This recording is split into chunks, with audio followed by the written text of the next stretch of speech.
नमस्ते दोस्तों और सभी होनहार छात्रों। फिनग्राफ इंडिया के आज के इस बेहद दिलचस्प और कॉन्सेप्चुअल विश्लेषण में आप सभी का बहुत बहुत स्वागत है। आज का ये सेशन कोई आम क्लास नहीं है, बल्कि एक मास्टर क्लास है जहां हम इनकम टैक्स एक्ट 2025 के सेक्शन 7 यानी धारा 7 के हर एक पहलू को पूरी तरह से डिकोड करने वाले हैं।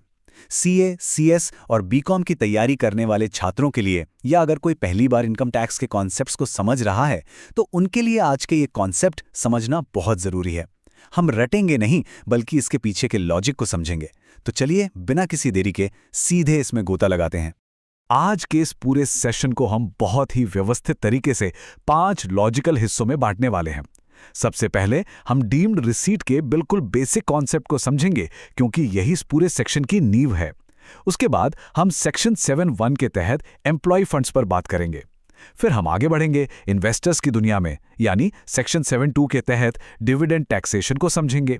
इसी में हम फाइनल और इंटरिम डिविडेंड का बहुत ही क्रूशियल अंतर देखेंगे जो एग्जाम्स में अक्सर पूछा जाता है। और अंत में सब कुछ दिमाग में लॉक करने के लिए एक क्विक रिकैप करेंगे। चलिए सबसे पहले बिंदु से शुरुआत करते हैं।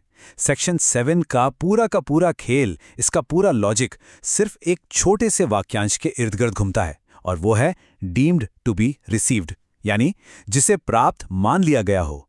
अगर हमने इस एक लाइन का मतलब समझ लिया तो आगे का पूरा सेक्शन बहुत ही आसान हो जाएगा। अब जरा इस टेक्स्ट पर नजर डालिए। ये मिनिस्ट्री ऑफ फाइनेंस से लिया गया असली बेयर एक्ट है। पहली नजर में ये कानूनी भाषा बहुत डरावनी और भारी भरकम लग सकती है। ऐसा लगता है जैसे पता नहीं क्या ही लिख दिया है।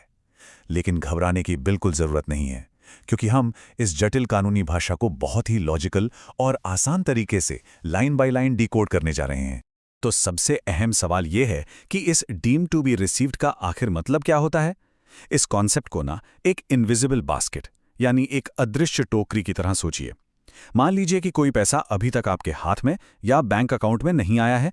आप आज उस पैसे को बाजार जाके खर्च नहीं कर सकते, लेकिन कानून ये तय कर देता है कि कानूनी तौर पर वो पैसा इसी साल आपकी टैक्स टोकरी में गिर चुका है। चूंकि उस पैसे पर आपका अधिकार इसी साल पक्का हो गया है, इसलिए इनकम टैक्स डिपार्टमेंट कहता है कि पैसे का वास्तविक इस्तेमाल भले ही आप भविष्य में करें, लेकिन टैक्स की कैलकुलेशन हम इसी चालू वर्ष में करेंगे। यही डीम्ड रिसीप्ट का मुख्य सिद्धांत है। अब जब हमें बेसिक लॉजिक समझ आ गया है तो चलिए देखते हैं कि ये नियम असल जिंदगी में कैसे काम करता है। हम बात करेंगे सेक्शन 7 सबसेक्शन 1 की। आइए समझते हैं कि ये नियम विशेष रूप से एक सैलरीड एम्प्लॉय यानी एक वेतनभोगी कर्मचारी और उसके रिकॉग्नाइज्ड फंड्स पर कैसे प्रभाव डालता है। कानून इस सबसेक्शन के अंदर विशेष रूप से इन 3 मुख्य क्षेत्रों को टारगेट करता है। पहला, रिकॉग्नाइज्ड प्रोविडेंट फंड यानी पीएफ में होने वाली वार्षिक वृद्धि। दूसरा, अगर कोई पीएफ बैलेंस ट्रांसफर किया गया है। और तीसरा, सेक्शन 124 के तहत किसी पेंशन योजना में एम्प्लॉयर यानी नियोक्ता या फिर केंद्र सरकार का योगदान। इसे थोड़ा प्रैक्टिकली समझिए। एक कंपनी अपने कर्मचारी के पीएफ या पेंशन अकाउंट में हर महीने पैसा डाल रही है। क्या वो कर्मचारी उस पैसे को आज ही एटीएम से निकाल सकता है? नहीं, वो पैसा रिटायरमेंट के लिए लॉक है। पैसा आज निकाला नहीं जा सकता। फिर भी नियम कहता है कि जिस साल में यह पैसा क्रेडिट हुआ है या योगदान दिया गया है, उसी साल इसे उस कर्मचारी की आय मान लिया जाएगा। इसके पीछे की प्रक्रिया और लॉजिक बहुत ही स्पष्ट है। देखिए, स्टेप 1 में जैसे ही एम्प्लॉयर ने वो योगदान कर दिया, वैसे ही स्टेप 2 में वो आय डीम्ड रिसीव्ड मान ली जाती है। क्यों? क्योंकि कर्मचारी का उस पैसे पर वित्तीय लाभ पक्का हो गया है। अब वो पैसा कहीं नहीं जाने वाला, वो उसी का है। इसलिए स्टेप 3 में उसी क्षण उस विशिष्ट योगदान का टैक्स ईयर ट्रिगर हो जाता है। ये स्टेप बाय स्टेप लॉजिक अगर दिमाग में रखेंगे तो एग्जाम में कोई भी केस स्टडी आ जाए, कभी कंफ्यूजन नहीं होगा। तो दोस्तों, ये तो हो गया सैलरीड एम्प्लॉय की तरफ का पूरा मामला, जो काफी सीधा और स्पष्ट था। लेकिन एक बात सोचिए, क्या हो अगर बात एक इन्वेस्टर की हो, जो लोग शेयर मार्केट में पैसा लगाते हैं। सेक्शन 7 ऐसे निवेशक के साथ कैसा व्यवहार करता है जो कंपनियों से अलग अलग तरह की डिविडेंड इनकम यानी लाभांश कमाता है। चलिए इसका पता लगाते हैं। अब हम प्रवेश कर रहे हैं सेक्शन 7 सबसेक्शन 2 में, यानी लाभांश कराधान। अगर आप सीए या सीएस के एग्जाम्स देने वाले हैं तो ध्यान से सुनिएगा।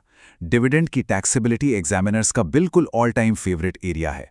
यहां से बहुत ही तकनीकी और घुमावदार सवाल आते हैं, इसलिए इसका कॉन्सेप्ट एकदम क्रिस्टल क्लियर होना चाहिए। इस सब सेक्शन में महारत हासिल करने के लिए हमें एक नॉर्मल फाइनल डिविडेंड और एक इंटरिम डिविडेंड यानी अंतरिम लाभांश के बीच के अंतर को समझना होगा। ये दोनों एक ही जैसे लगते हैं, लेकिन टाइमलाइन के मामले में इनके बीच एक बहुत ही क्रूशियल फर्क है। इन दोनों के बीच का कानूनी अंतर सच में बहुत दिलचस्प है। सेक्शन 72A के तहत एक सामान्य फाइनल डिविडेंड तब टैक्स के दायरे में आता है जब उसकी घोषणा की जाती है, उसे वितरित किया जाता है या उसका भुगतान किया जाता है, इनमें से जो भी घटना पहले हो जाए। लेकिन दूसरी ओर सेक्शन 72B के अनुसार इंटरिम डिविडेंड का नियम अलग है। इंटरिम डिविडेंड सख्ती से तब तक इंतजार करता है जब तक कि कंपनी उन फंड्स को अपने शेयर होल्डर को बिना किसी शर्त के यानी बिल्कुल अनकंडीशनली उपलब्ध नहीं करा देती। सिर्फ डिक्लेयर कर देने भर से interim dividend per tax trigger नहीं होता, उसका अनकंडीशनली अवेलेबल होना जरूरी है। यह एक बहुत ही बड़ा एग्जाम पॉइंट है, इसे बिल्कुल मिस मत कीजिएगा। अब जरा 1 मिनट रुकिए और इस अपडेट पर विशेष ध्यान दीजिए। जो भी छात्र आगामी परीक्षाएं देने वाले हैं, उनके लिए इस विधायी अपडेट को नोट करना बेहद जरूरी है। 1 अप्रैल 2026 से लागू होने वाले एक्ट नंबर 4 ऑफ 2026 के अनुसार धारा 240 के संदर्भ को क्लॉज ए से एफ की बजाय क्लॉज ए से ई तक अपडेट कर दिया गया है। ये देखने में भले ही एक छोटा सा बदलाव लगे, लेकिन एमसीक्यू या केस लॉ में ये 1 नंबर का सीधा सवाल बन सकता है। हमने अभी तक काफी सारी तकनीकी जानकारी को कवर कर लिया है। अब समय है एक हाई एनर्जी रिवीजन का। चलिए इन सभी अलग अलग नियमों को एक साथ जोड़ते हैं ताकि परीक्षा के दिन ये सब कुछ आपके दिमाग में पूरी तरह से लॉक रहे। मेरा सुझाव रहेगा कि आप इस रिवीजन टेबल का एक स्क्रीनशॉट जरूर ले लें। एग्जाम से एक रात पहले क्विक रिकॉल के लिए ये टेबल ब्रह्मास्त्र का काम करेगी। यह सेक्शन 7 के कब और क्या को बिल्कुल सटीक तरीके से सारांशित करती है। पीएफ और पेंशन के लिए नियम क्या है, जिस वर्ष योगदान किया गया। सामान्य फाइनल डिविडेंड के लिए क्या है, जिस वर्ष डिक्लेयर, डिस्ट्रीब्यूट या पे हुआ। और इंटरिम डिविडेंड के लिए जिस वर्ष यह बिना शर्त यानी अनकंडीशनली उपलब्ध कराया गया। बस ये 4 बातें याद रखिए और सेक्शन 7 आपकी मुट्ठी में है। तो अंततः सब कुछ समझने के बाद एक बड़ा फिलोसॉफिकल सवाल ये उठता है कि ये नियम आखिर बनाया ही क्यों गया। सरकार पैसे के बैंक अकाउंट में आने का इंतजार क्यों नहीं करती। देखिए, सेक्शन 7 का मुख्य उद्देश्य ये सुनिश्चित करना है कि जिस क्षण किसी इंसान का वित्तीय अधिकार या लाभ मजबूती से पक्का हो जाता है, उसी क्षण उसकी टैक्स लायबिलिटी को भी पहचान लिया जाए। अगर ऐसा नहीं होगा तो लोग टैक्स देने में सालों साल की देरी करते रहेंगे और सिस्टम काम ही नहीं कर पाएगा। इसी लूपहोल को बंद करने के लिए ये प्रावधान इनकम टैक्स एक्ट में इतना अहम रोल निभाता है।